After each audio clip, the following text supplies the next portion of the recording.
अस्सलाम वालेकुम स्टूडेंट्स, आज हम पढ़ेंगे मैन्युफैक्चरिंग ऑफ टेबलेट्स यानी टेबलेट्स की मैन्युफैक्चरिंग के बारे में कि टेबलेट्स किस तरह बनते हैं। Tablets are manufactured by 3 methods. Tablets हमारे पास 3 मेथड्स के ज़रिए बनते हैं, जिसमें पहला है वेट ग्रेनुलेशन मेथड, दूसरा है ड्राई ग्रेनुलेशन मेथड और तीसरा है direct granulation method.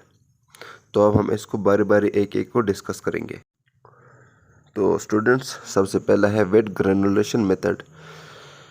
It is the most useful method for the production of compressed tablets. ये हमारे पास मोस्ट यूज़फुल होने वाला मेथड है जो कॉम्प्रेस्ड टेबलेट्स के लिए यूज़ होता है। इसके जो स्टेप्स है वो मैं आपको बता रहा हूँ। सबसे पहला है weigh and mix the ingredients, यानी जो इंग्रेडिएंट्स है उसको हम पहले वेट करेंगे और फिर मिक्स करेंगे अच्छे तरीके से कि उसको हल किया जाए। और याद रखना कि अगर जितना अमाउंट रिक्वायर्ड हो उतना ही अमाउंट आपने ऐड करना होगा, उससे ज़ीरो बराबर भी आप आगे नहीं जाओगे, क्योंकि फिर आपका जो प्रोसेस होगा वो गलत हो जाएगा। और दूसरा जो पॉइंट है उसका है वो इसमें हम add diluents and prepare the mixture. दूसरा हम इसमें ऐड करेंगे डाइल्यूएंट्स जो प्रिपेयर करेगा मिक्सचर। नंबर 3 है screen the wet mash into granules. और चौथा है ड्राई टू रिमूव सॉल्वेंट, और हम इससे सॉल्वेंट को रिमूव करेंगे। एडिशन द लुब्रिकेंट्स, और फिर हम इसमें लुब्रिकेंट्स ऐड करेंगे। और जो लास्ट स्टेप है उसमें हम compress and machine to make tablets, फिर हम इसको मशीन में रखेंगे और टेबलेट्स हमारे पास बन जाएंगे। तो ये था हमारे पास स्टूडेंट्स वेट ग्रेनुलेशन मेथड। और इसमें दूसरा हमारे पास है dry granulation method. This method is used when wet granulation method is not applicable. ये मेथड हम उस वक्त यूज़ करेंगे जब हमारे पास वेट ग्रेनुलेशन मेथड जो है ना वो एप्लीसिबल नहीं हो। There is no use of solvents, और हम इसमें सॉल्वेंट यूज़ नहीं करेंगे। सॉल्वेंट्स मतलब बाइंडिंग एजेंट हम इसमें ऐड नहीं करेंगे।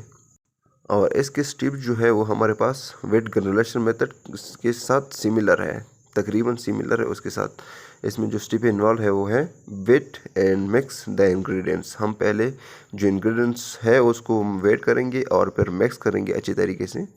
फिर दूसरा है formation of slug powder sheet. Formation of slug powder sheet इसका दूसरा स्टेप है। फिर इसका तीसरा स्टेप है क्रशिंग ऑफ स्लग्स। फिर हम स्लग जो है उसको क्रश करेंगे। फिर तीसरा है स्क्रीनिंग इनटू ग्रेन्यूल्स। फिर हम ग्रेन्यूल्स की स्क्रीनिंग करेंगे। फिर उसके बाद हम इसमें लुब्रिकेंट्स ऐड करेंगे, एडिशन ऑफ लुब्रिकेंट्स। तो हम जब इसमें हम लुब्रिकेंट्स भी ऐड करेंगे तो फिर इसमें लास्ट स्टेप जो है वो हम इसको कंप्रेस्ड मशीन के अंदर रखेंगे कि ये टेबलेट्स हमारे पास बन जाए। तो ये था हमारे पास दूसरा मेथड टेबलेट्स का। और इसमें हमारे पास तीसरा जो मेथड है वो बिल्कुल अलग है, क्योंकि डायरेक्ट कंप्रेशन मेथड है। Number 3 direct compression method. This method use for chemical. ये मेथड हमारे पास केमिकल के लिए यूज़ होगा। That occur natural as granule, जो नेचुरल प्रेजेंट होगा। For the good adhesive property, जिसकी एडहेसिव प्रॉपर्टी जो होंगी वो गुड अच्छी एडहेसिव प्रॉपर्टी होंगी। तो हम इसको they are compressed directly into tablets without granule formation.